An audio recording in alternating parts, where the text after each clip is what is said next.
এখন থেকে যদি কেউ মনে করে ওকে আমি যেহেতু প্রতি বছর আমরা জানি যে জানুয়ারিতে আমাদের ট্যাক্স শুরু হয়, তাহলে তার কি ধরনের প্রিপারেশন এবং কি ধরনের ডকুমেন্টস আসলে সে রেডি করতে পারে? জি, এখন ডকুমেন্টসের ব্যাপারে আমরা সাধারণত আমাদের ট্যাক্স গ্রাহকদেরকে বলে থাকি যে আইআরএস এর কাছে সবচেয়ে বড় জিনিস যেটা ওরা খুঁজে সেটা হচ্ছে ডকুমেন্টস। যে ধরেন আমার বাসার আমি যে মর্টগেজ দিচ্ছি, জি, আমাকে ছোট করে সে আমার মর্টগেজ $4,000। জি, আচ্ছা। তো আমি 20% অফ মাই হাউস আমি ডিডাকশনের জন্য ব্যবসার জন্য ব্যবহার করি। তো আমি $800 পার মান্থ আমি একটা হিসাব আমার করব, বিজনেস থেকে আমি আমার পার্সোনালকে দিব।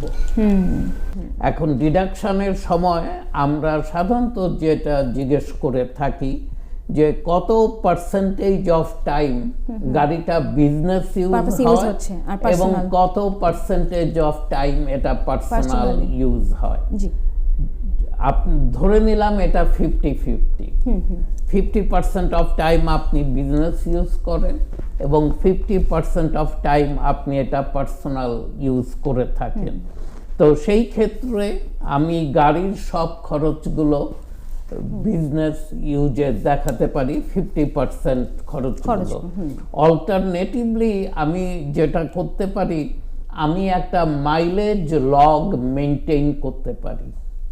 আচ্ছা, সেই বিজনেসের যে মাইলেজটা সেটা আমি একটা লগ বুকের মতো মেনটেন করলাম, সেখানে আমি প্রত্যেকদিন কত মাইল ড্রাইভ করলাম সেটাকে আমি লিপিবদ্ধ করতে পারি এবং আমি সে ফাইন্ড আউট হলো যে আমি এই বছর 10,000 মাইলস টোটাল ড্রাইভ করেছি, এটার পারপাসে ইউজ করেছি। হ্যাঁ, তো এই বছর 2026-এ আইআরএস মাইলেজের জন্য একটা ডিডাকশন দিচ্ছে, সেটা হচ্ছে 72.6 সেন্টস। আচ্ছা, তো তার মানে আমি যদি 10,000 মাইল ড্রাইভ করে থাকি, আমি $7,260 আমি গাড়ি ব্যবহারের জন্য ডিডাক্ট করতে পারি। অল্টারনেটিভলি আমি যেটা করতে পারি, আমি গাড়ির পেমেন্ট যদি লিজে নিয়ে থাকি অথবা গাড়ির পেমেন্টের 50% আমি ক্লেম করতে পারি, ইন্স্যুরেন্সের 50%, গ্যাসোলিন, রিপেয়ার্স অ্যান্ড মেইনটেনেন্সের 50% আমি খরচ করতে পারি, আমি দেখাতে পারি আমার এক্সপেন্স হিসাবে। তো গাড়ির ক্ষেত্রে আমরা দেখেছি মাইলেজ ডিডাকশনটা অনেক সহজ এবং আজকাল সেলফোনেও আপনার কিছু সফটওয়্যার আছে যেখানে গিয়ে আপনি মাইলেজটা লগ করতে পারেন, আপনাকে কাগজে ডিজিটালি আসলে সবকিছু চলে আসে, ডিজিটালি এটা মেইনটেইন করা সম্ভব। আপনি ধরুন একটা বিজনেস ট্রিপে যাচ্ছেন, আপনি কিছু ক্লায়েন্ট ভিজিট করবেন, আপনি ডেট অ্যান্ড টাইম এবং কোন ক্লায়েন্ট ভিজিট করতে যাচ্ছেন এবং আপনি গাড়ির কারেন্ট মাইলেজটা দিয়ে দিলেন। এন্ড অফ দ্য ডে আপনি সব ভিজিট করে যখন ফিরে আসলেন, এটা দিয়ে দিল যে সারা দিনের আপনার মাইলেজ কত হয়েছে।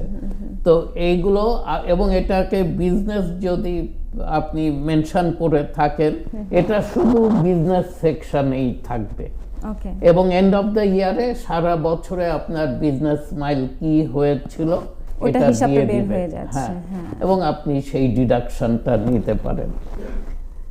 নাম্বার 3 হচ্ছে ভেরি ইউজফুল, সেটা হচ্ছে স্টার্ট আপ কস্ট। আমরা যখনই কোনো ব্যবসা করি না কেন, আমাদের ইনিশিয়াল কিছু খরচ থাকে, স্টার্ট আপ কস্ট। এর মধ্যে আপনি হয়তো কোনো অ্যাকাউন্টেন্টের কাছে গেছেন, কথা বলেছেন, তার পরামর্শ নিয়েছেন, কনসালটেন্সিতে কিছু খরচ হয়ে গেছে, আপনি কর্পোরেশন অথবা এলএলসি ফর্ম করেছেন, সেখানে খরচ হয়েছে, আপনার ইনিশিয়ালি মার্কেটিং এর জন্য 2-4 জন মার্কেটিং এজেন্টের সাথে কথা বলেছেন, ইউটিউব হয়তো আপনি ইউজ করবেন, আপনি আপনার সেই গার্মেন্টসেই থাকলাম আমরা, যদি এই রিলেটেড ব্যবসা হয় আপনি কিছু লাইভ শো করবেন আপনার প্রোডাক্টের, সেটার জন্য আপনি কাউকে হায়ার Hire করতে হচ্ছে, করেছেন এবং সে আপনার হয়ে এটা করছে, এই খরচগুলো এগুলো চলে আসে মানে স্টার্টআপ সেলিং মার্কেটিং থেকে শুরু করে যে একটা টোটাল একটা যে ব্যাপার হ্যাঁ, আছে তারপর সেটা একটা কম্পিউটার দরকার হয়েছে, কিনেছেন ল্যাপটপ, কিনেছেন ডেস্ক চেয়ার, আপনি 5000 পর্যন্ত প্রথম বছরে স্টার্টআপ কস্ট, আপনি একটা ব্যবসা শুরু করতে গিয়ে যেই খরচটা হয়েছে সেটা আপনি ডিডাক্ট করতে পারেন। দেন আপনার ইকুইপমেন্টস, আপনাকে যদি কিছু কিনতে হয়ে থাকে সেই ক্ষেত্রেও আসলে সেগুলো ডিডাক্টেবল এবং সেগুলো আপনি বোনাস ডেপ্রিসিয়েশন করে ওগুলো প্রথম বছরে পুরোটা ডিডাক্ট করতে পারেন।